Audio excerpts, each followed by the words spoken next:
Andito na tayo sa ilog mga ka-dreamers para tingnan natin yung ating mga taan kung may blessings na dumating.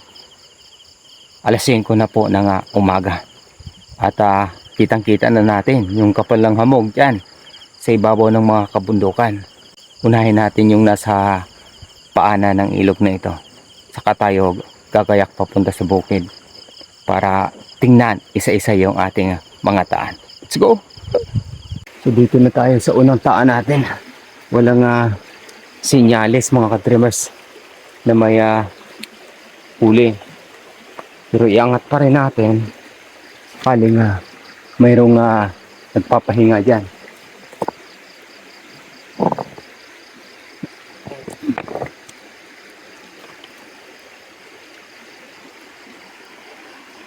So ayan, walang huli. Balik natin yung ating taan para malagyan natin ng pain mamaya habang nagbubungkal tayo kapag may masuplungan tayong pain. Ayan, dahan-dahan na pong lumiwanag mga ka-dreamers.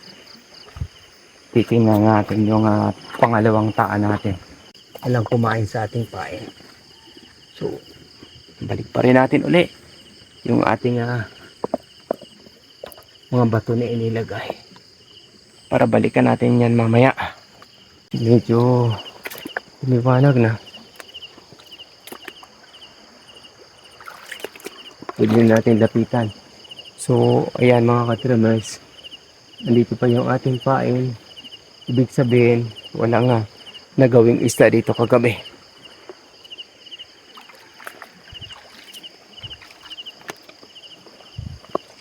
So ito wala rin. Walang sinyales na magkaroon ng huli. Ingat pa rin natin.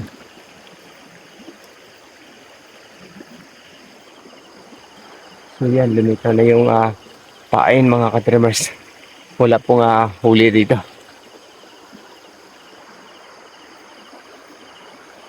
Pero dala pa rin natin yung ating sibot.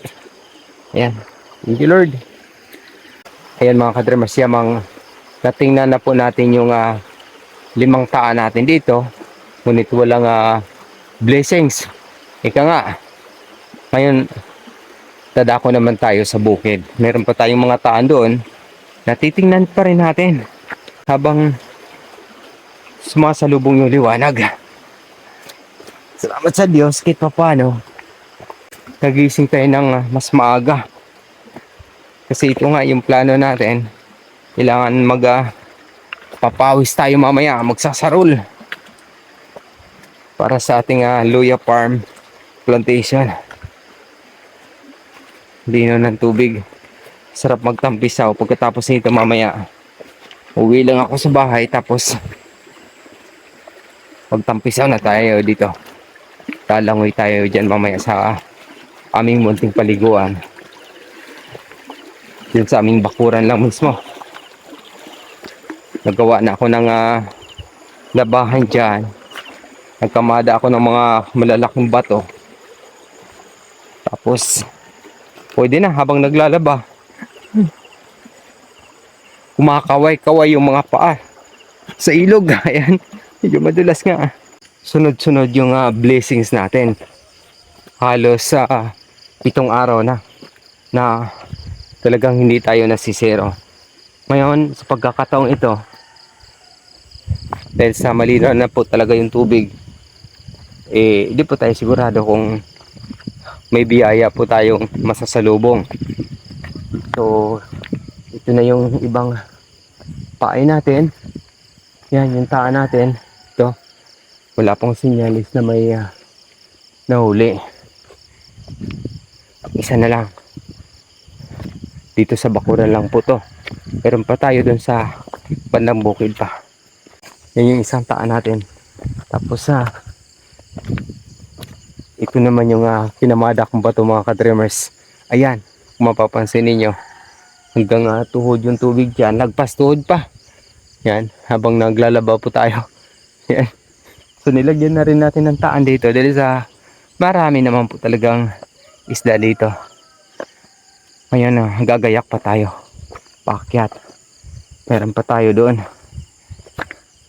Yan na yung ating mga mais mga ka-dreamers sa itaas na yan. Yan sa ilalim ng mga niyugan. At ito na yung ilog din mismo. Riverside. Itong binabaybay natin. Ito na yung riverbank.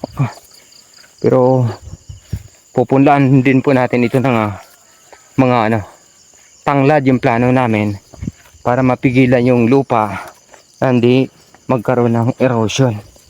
Kasi ito na dahan-dahan ng bumabalik yung structure ng lupeng ito after madaanan ng bagyong Benta. Bago ako tuluyang pumunta dito sa ating mga taan mga ka-dreamers, nag-init na din ako ng tubig para pagdating pagkakape na tayo. Ayan. Ganito lang kasimple yung buhay dito sa aming munting sakahan. Ayan yung taan natin dito mga ka-dreamers. Tatlo yung nilagay natin dito. So dalawa na lang. Dalawa na lang yung ating Pag-asa. Wala pong huli mga ka-dreamers.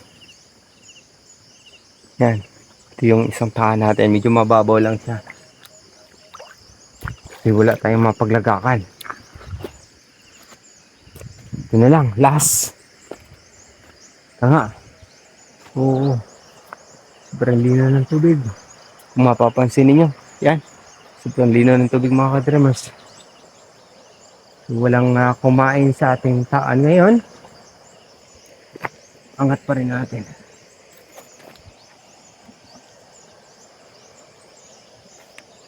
Silipin ko lang.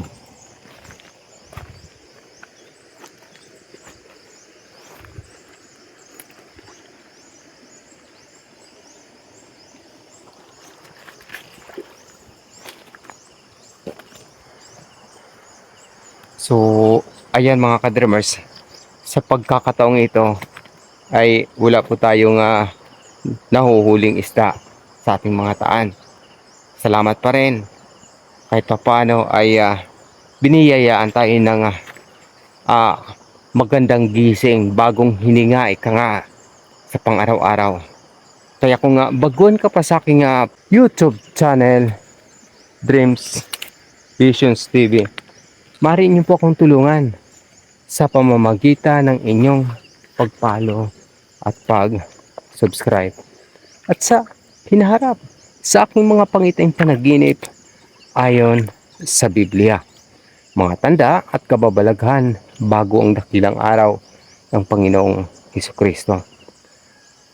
Hanggang sa muli, maraming salamat sa pakikinig at pag-subscribe. Papuri sa Diyos, sa ngalan ng Ama, ng Anak, at ng Espiritu Santo. Amen. God bless. Thank you, Lord. Praise God sa bagong hininga at kalakasan sa araw na ito. God bless.